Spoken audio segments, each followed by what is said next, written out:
Hello YouTube and welcome back to another week of VCT Pacific Rostermania news. My name is William Cho, one of the VCT Pacific casters, and we've been taking a look at all the VCT Pacific roster updates for the 2024 teams. Now, we took a look weekly, and in the beginning it was kind of fun. There was a lot of news, and there started to be a bit of a trickle and slow down of news. So I thought maybe we'll take a break and revisit it when all the teams have announced. However, the ZETA division finally decides to drop their entire bundle of news for the whole roster, including all of the coaching staff. So I guess we're going to continue because this is pretty big news. We speculated this might happen because they're playing in Red Bull home ground this weekend, which is tomorrow as of the time of this recording. So I figured they'd announce at least something, maybe stand-ins, whatever it could be, but they decided to just say, okay, here's our full roster, and that makes sense. You want as much experience as you can during the offseason with your new roster, and there seem to have been some sneaky updates on their coaching staff as well, so we'll take a look at that. That's the main headline of this week's Rostermania from Pacific. Let's dive right in. All right, as you can see, ZETA is now complete. We have colored them blue. These are all official announcements that have been done. In fact, we can just make that as well. So let's talk first. Okay, so obviously 10 is moving to a content creator role. The head coach XQQ said he may also go to content creation or at least take a break until he comes back to esports. Barcy was released.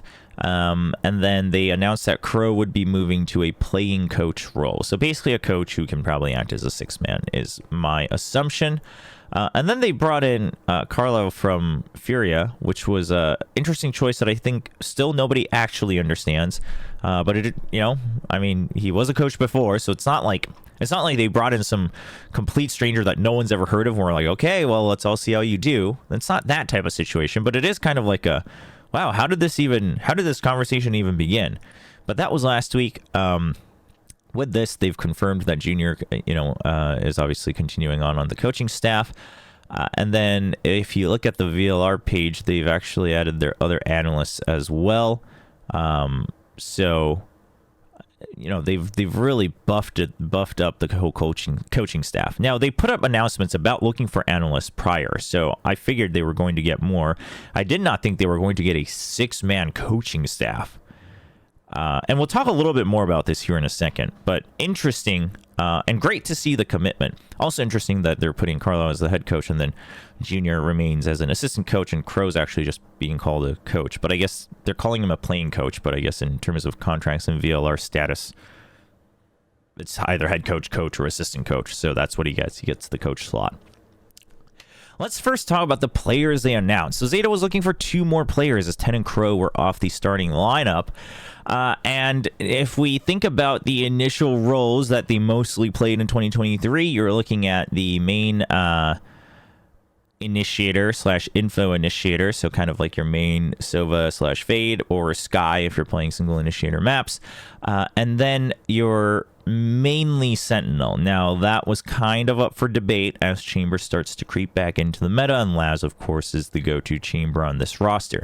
However, I think a lot of us still agree that sure, there are still maps where in the current meta Chamber is still very viable.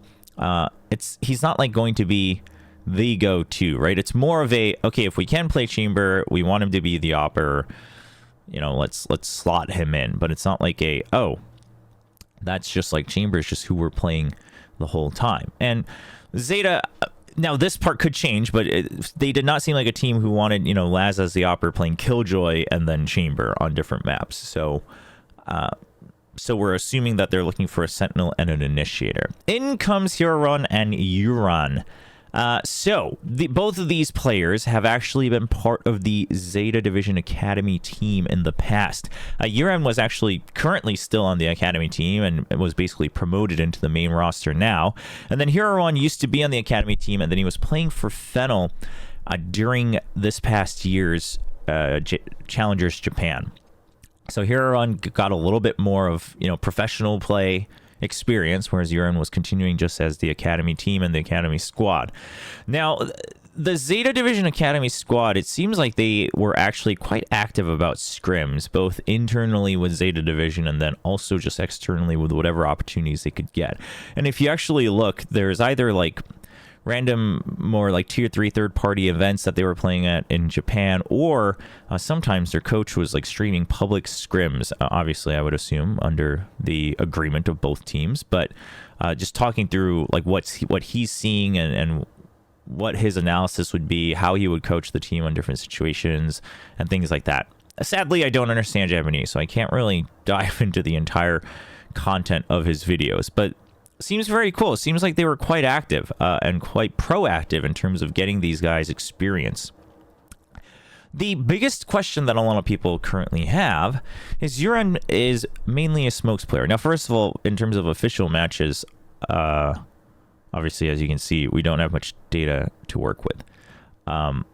But it seems to be quite well known that he is a smokes player. And it does seem like it is mainly Omen and Viper. And maybe mainly Viper is what it's sounding like from the little research I've been able to do with my non-existent Japanese knowledge. So they already have Sugar Zero, who is notably one of the most revered smokes players in Japan, and perhaps most reliable. The question is okay, well, who's switching? Who's switching, right? Somebody's got to give. Here's my assumption.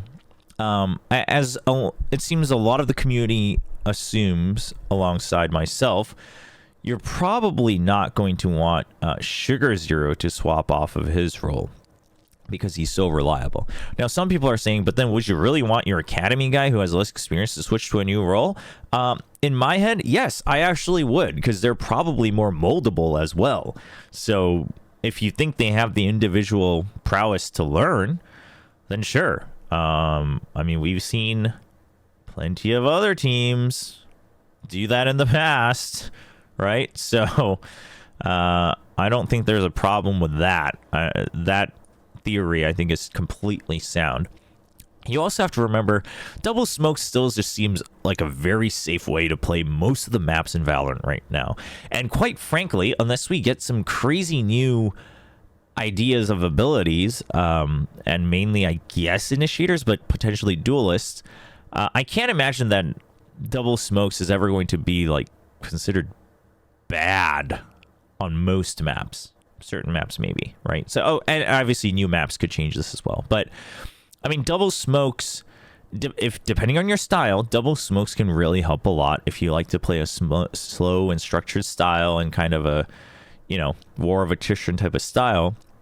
And double smokes is always fairly good. And if you're playing double smokes, usually one of your smokes is going to be Viper, because they can now double as a bit of a sentinel. So you can either sacrifice a sentinel or you can sacrifice an initiator, something like that, right? So you have a bit more flexibility in your comp as well.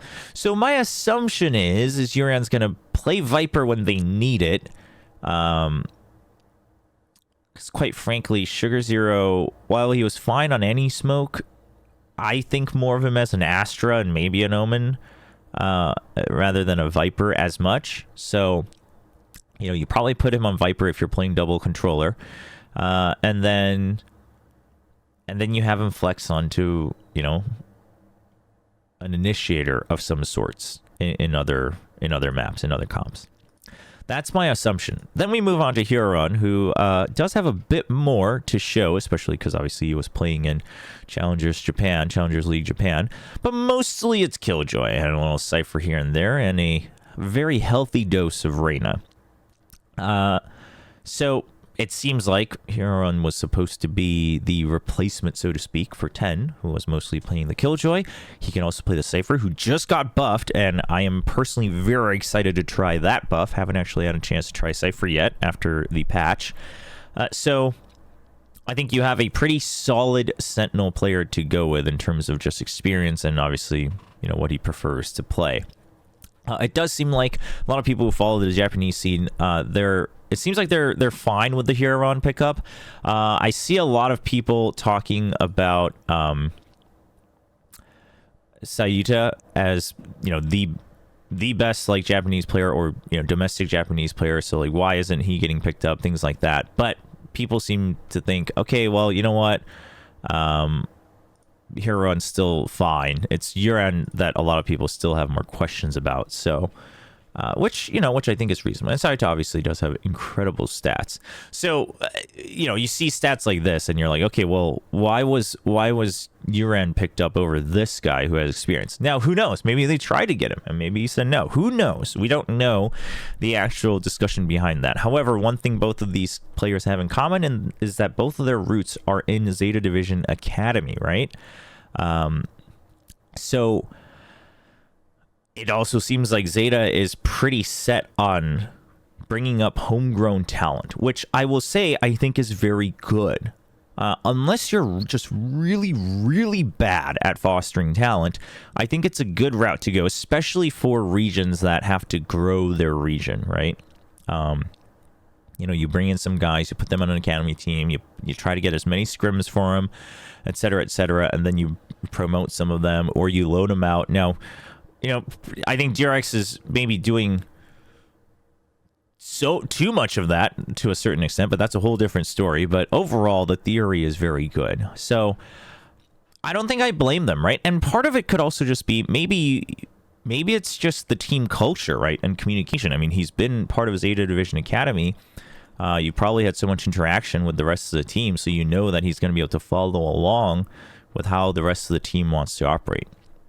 One more thing is, so as I was trying to find more information in Yuran, just because he doesn't really have any records, I found Vors, who is the coach for the academy team for ZETA Division. I also realized that, I guess, Japan also likes to put a lot of text on their UI, as Korea often does. Korean YouTube, not so much, but as I was looking at his YouTube, I was like, oh, I guess that's a similarity in the media culture, because there's a lot of things going on these thumbnails. But while I don't read or speak Japanese, so sadly I can't understand all of it. I ran across a couple of his videos where he was, some old ones where he's watching the academy team scrim and he's talking through it and things like that. And I ran across this Q&A video he did.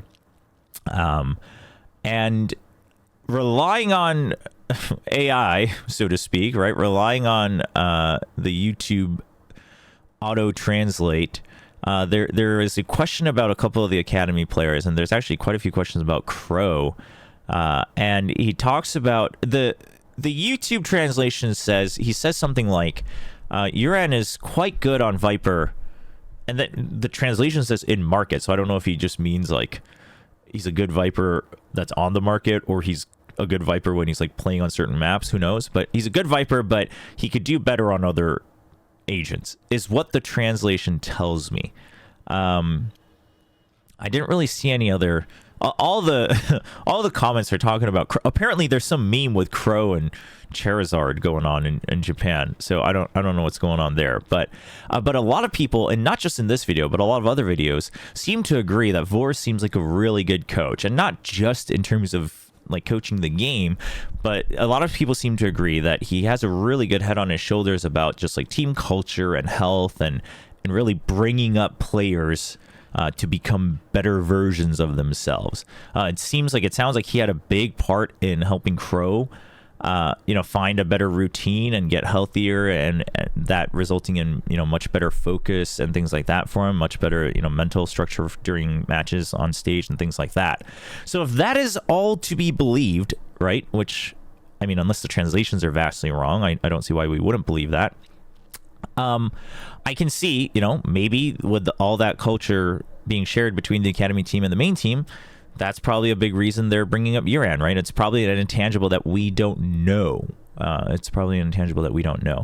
However, right, if this is a player that was brought up under a coach who a lot of the Japanese community seems to agree is a very good coach, especially at bringing up players and things like that, then maybe there's, reason to give a benefit of the doubt. So I'm curious. I think the biggest thing are the roles, right? Because if Huron is going to be the go-to sentinel, and as I assume, if Huron's going to be a Viper/Flex, then Laz is probably playing Initiator, right? And he did for a while. But is he IGLing again? Because the whole IGLing while playing initiator, it seemed to, he seemed to struggle with a little bit, but obviously, that was mid-season, so maybe given time, he'll do fine. Obviously, I think IGLing in an initiator role versus like a smokes role versus sentinel role, those are all very different as well. And hopefully, this also means like Depp and Sugar Zero are going to be much more proactive in comms, because as we're starting to see, relying on a single IGL is very difficult in today's meta of Valorant. So hopefully them as the 3 veterans are able to just speak up and discuss a lot more even during matches to help bring up the younger guys. But I mean, Laz, I guess, he could go back to like the Sova and the Skies. That's a possibility. Yeah, I mean, I can't imagine that they're taking Huron off of Sentinel, right? Just to put Laz on, like, Chamber / Killjoy, just so he can op. Like, or Cypher, right? But opping on Cypher, not as good as opping on Killjoy. So, yeah, I imagine that's the case. Laz is probably a bit of a flex / initiator, and Uran's probably a flex / Viper. Which makes sense, I think, in the current status. Now, one more thing. I saw some comments from fans saying, wow, it just felt like Zeta Division really needed a more explosive duelist, and this just seems like a weird way to round out their roster. I think that's complete nonsense. I think that's so wrong. Now, I will say this. Do I think Depp individually... Now, I think Depp is very good. I actually rate Depp very highly, but do I think he could be in, like... if he was just looked at individually, do I think he could be in a top 5 list of duelists in the world? No, I'll be honest. I don't think so. First of all, there's just so many good duelists. So I don't think that's true. However, I think he's good enough. And quite frankly, what Zeta Division needs right now is to find a roster. I think they actually always needed a stronger second line, right? A second line of entry and second line of defense. AKA, I think they need better initiators. You could argue Sentinel, but if Laz is playing Chamber, then no, I think their Sentinel role is fine. So, and I don't mean in terms of game sense. I actually think they just needed better like initiator / Sentinels that had better aim, right? Consistency. Because here's the thing, is that to me, what it feels like is if you have a really solid second line, like a core, right? If you have a really good initiator and controller or initiator and sentinel, you're actually going to be okay reaching like the bracket stage, right? Like playoffs or quarterfinals, semifinals, things like that, right? Always getting into like top 6, something like that. Like you're able to hang with the top teams. Now, what gets you a championship trophy after that? It does seem like having a very explosive duelist is very important for that. Yes, I agree. But Zeta currently, they can't be, that shouldn't be their goal. They need to learn to crawl again before they walk and run. They barely learned to walk last year in 2022, and then they lost all sense of it. So they kind of need to start slow again, in my opinion. And having a much more consistent and structured core of the team, I think would help a lot. And I think Depp is explosive enough to support that. Are you taking ceiling or just form shown so far? In terms of Depp, I mean, to me, it's kind of both. I mean, I know Depp has a huge reputation overall in FPSs. However, from what we've seen in Valorant, I feel like we've seen hints of his ceiling during 2023 in Pacific. I feel like we've seen hints of it. I'm happy to always give the benefit of the doubt that there could be more. Like, I'm never going to look at someone and be like, well, that's your cap. Like, you're never going to get better than that. I won't ever say that. But I think we've seen hints of it. And in terms of, like, his decision-making, right, or things like that, we've seen times when he'll pop off and able to get some crazy, like, 1v2 clutches or take very aggressive op fights, or, he'll play bait with, with his Jet and Blade Storm and things like that. So I think the thing is I think he's good enough to carry when he needs to a certain extent, but also he's willing to be a sacrificial entry. Like, he's willing to entry, right? And I think that is what Zeta Division needs a lot of. So I don't agree that what they need right now is an explosive duelist. I think Depp is fine in that role. I think he's fine. I think he has enough of an X factor that rounding out the other parts of their roster were more important. That's a bigger priority. In the future, right, if this roster seems to work out, should they be looking at a more explosive duelist? Maybe. And not because I think Depp would be the weakest part of that roster. I don't think so. He's one of the strongest, in my opinion, at least from 2023. But, you know, again, that's kind of like the edge that the best teams in the world have.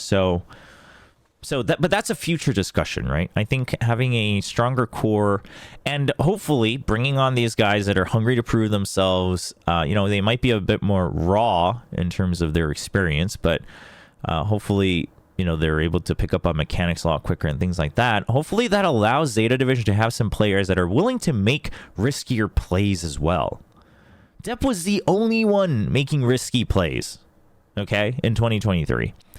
And that was the other thing. And hopefully they have a team structure that encourages Yuren and Hiroron to make some of these riskier plays when needed, right? And to make their own decisions at times. Because if they don't do that, then I'd be a little concerned.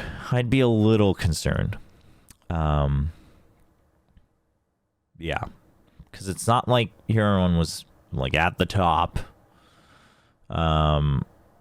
Yuren obviously hasn't had any chance to prove himself, things like that. So then I'd be a little worried. But overall, first things first, I'm actually kind of happy to see this announcement, right? They have always seemed very stubborn about keeping an all-Japanese roster, and a lot of us questions like, how are you going to do that? Sure, there's a couple people that you could pick up, right? Obviously, I think namely a lot of fans that follow Japanese Valorant talk about Sayuta and Mei a lot as kind of if you're going to pick someone up, go for that. But aside from that, like, do you even have options? Hiroron seems like a fine addition. Yuren's the one with a question, but at least it's from the Academy roster, so they're trying to bring up their own talent, which I think is a good idea, looking at things long term.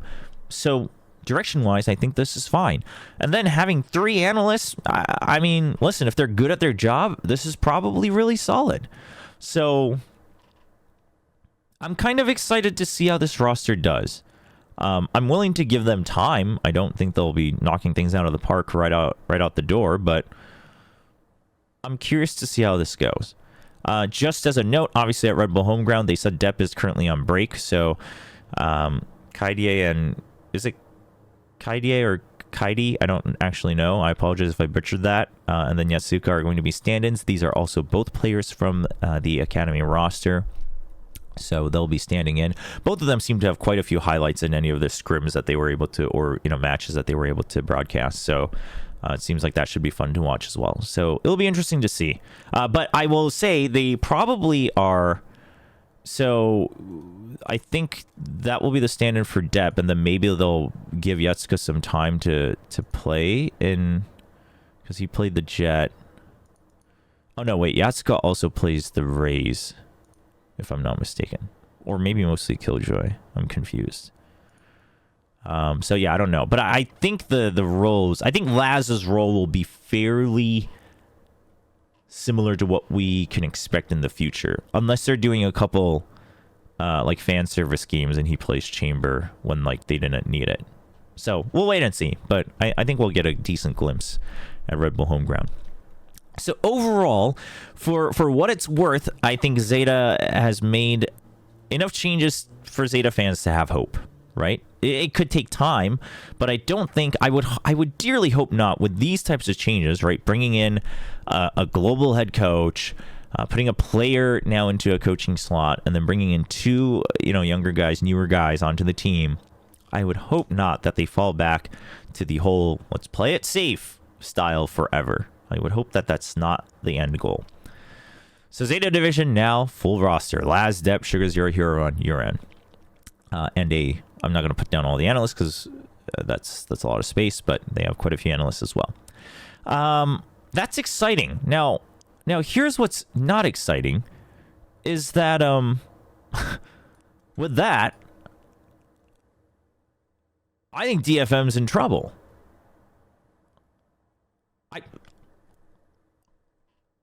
Listen, we all thought ZETA was going to have trouble finding players. At least they found players from their academy team. DFM, who are you going to pick up? I don't even know. I have no idea. Like, I have no idea. Are there players that you could pick up? Yes, sure. Yes.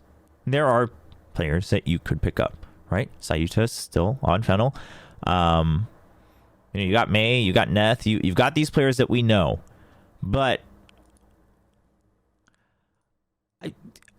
what are you doing? I don't know. What are they doing? Nobody knows. Does Fennel have a full roster that they're bringing in? Yes, they do. Yeah, they haven't made any changes. So ZETA's still playing here. So is Dariali. I mean, and here's the thing is that with their performance last year or this past year, DFM's not exactly the most enticing team to play for unless there's sweeping changes.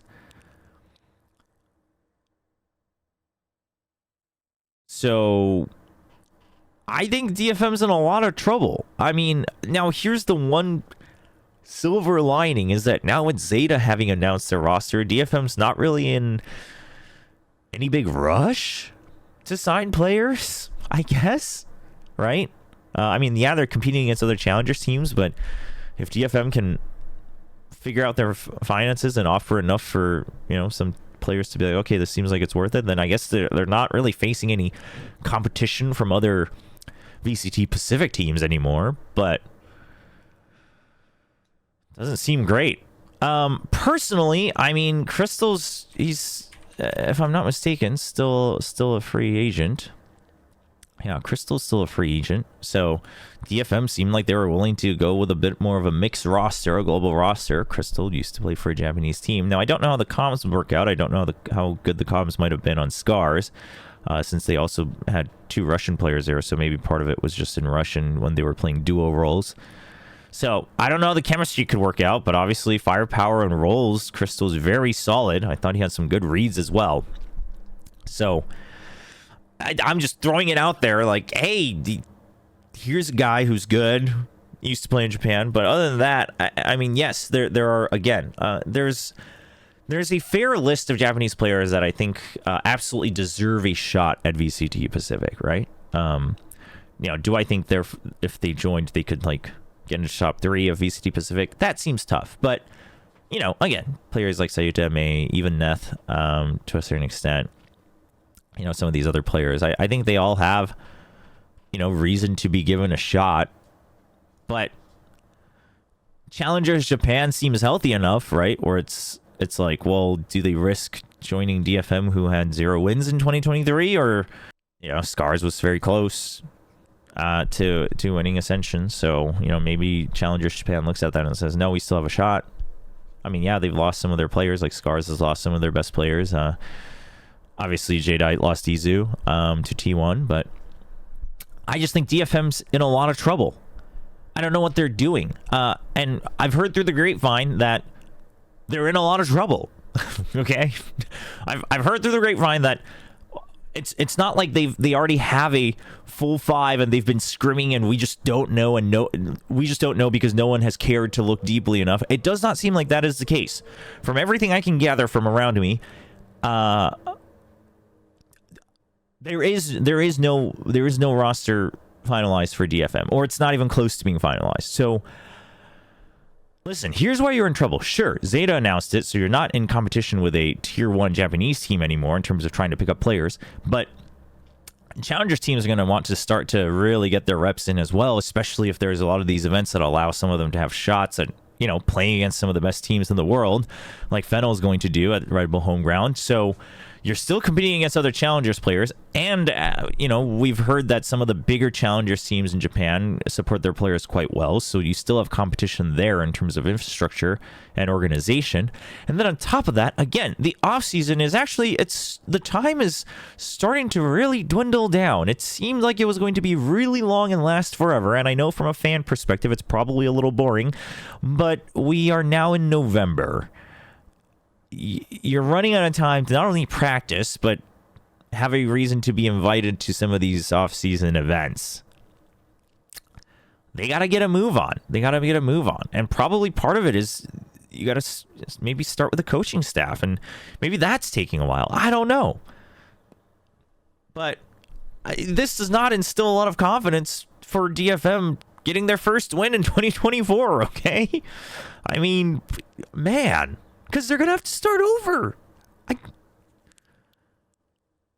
And then the team that came up from Ascension is actually looking like one of the stronger teams in VCT Pacific. So it's like you're still going to be looked at as the biggest underdog. And while I would love to see a great Cinderella story, nothing about this situation instilling that confidence in me. So hopefully they're the next team to announce something, because right now the only teams that remain without a full 5 announced are them, Gen G, and Talon. And we can talk about the other 2 briefly.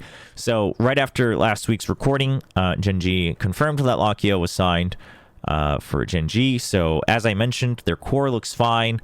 My personal thoughts of Bazzi looking fine on this roster still stands, but really they could pick up any 2 promising Korean players, and I think they could do okay.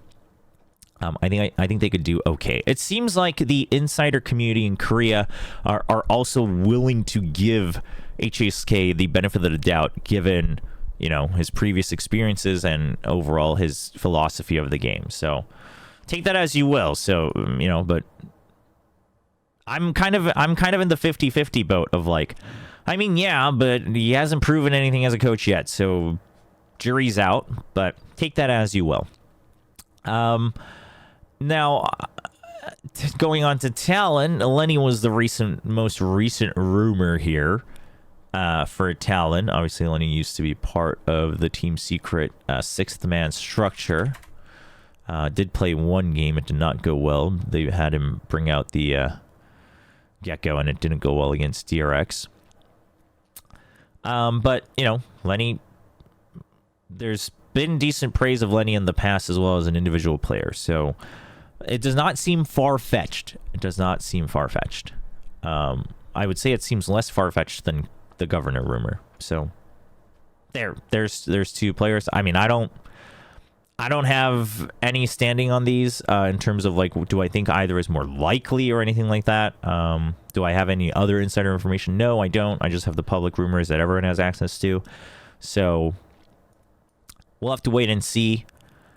I stand by saying that I think the core of Talon is still pretty solid. So, you know, if they just add in a 5th that can work with the rest of the team. For Talon, the biggest thing was figuring out their team color and style and communication. Even the communication part seemed a little weird that they were having issues with it, but obviously there can be so many different reasons for that.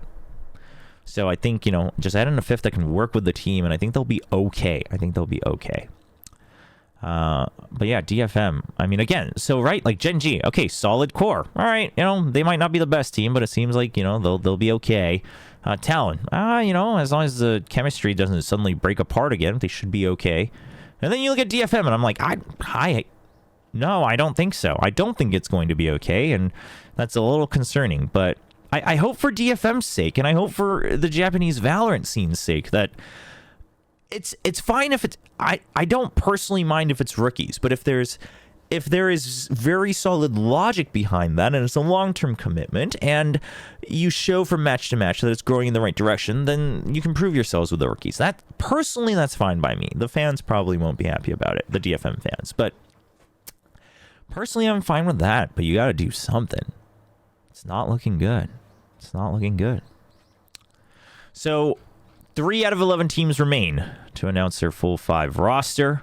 The others are set. The ZETA one's a pretty big update, so I thought about doing a new weekly ranking, as we've been doing on this side. I know you can't see the latest one here. Let me switch that over. So the last one, we had Paper CRX and RQ up top, T1 Bleed, Team Secret as the next section. Global Esports, ZETA, and Gen G, and then Talon and DFM at the bottom. We'll wait, because I think while the ZETA announcement is big, it's not enough for me to like revisit the entire ranking. So we'll wait until the other 3 announce, and then we'll do a final off-season power ranking. And you know, maybe we'll take into account what we see at events like Red Bull Homeground and the future 10 not 10, one invitational and things like that. That's it for this week's updates, though. It's a big one. Zeta Division's a big piece of that update, so hope you guys enjoyed that. Let me know what your thoughts are. If you followed, the Japanese Valorant scene more closely, not just the professional scene, but, the community, then let me know. Did I miss anything? Or if you speak Japanese fluently or understand Japanese fluently, feel free to browse Vor's channel and let me know what else you find about Huron and Uran, because it does seem like there's some hidden tidbits here and there. Let me know down in the comments below what your thoughts are on the new Zeta roster. Do you think this will be stronger than the fairy tale team of Zeta Division 2022? I'm curious to see. Also, if you liked the video, please leave a like on this one, and of course subscribe to the channel for more updates in the future, especially regarding VCT Pacific and all its related teams. That's it for me, though. I will see you all next time.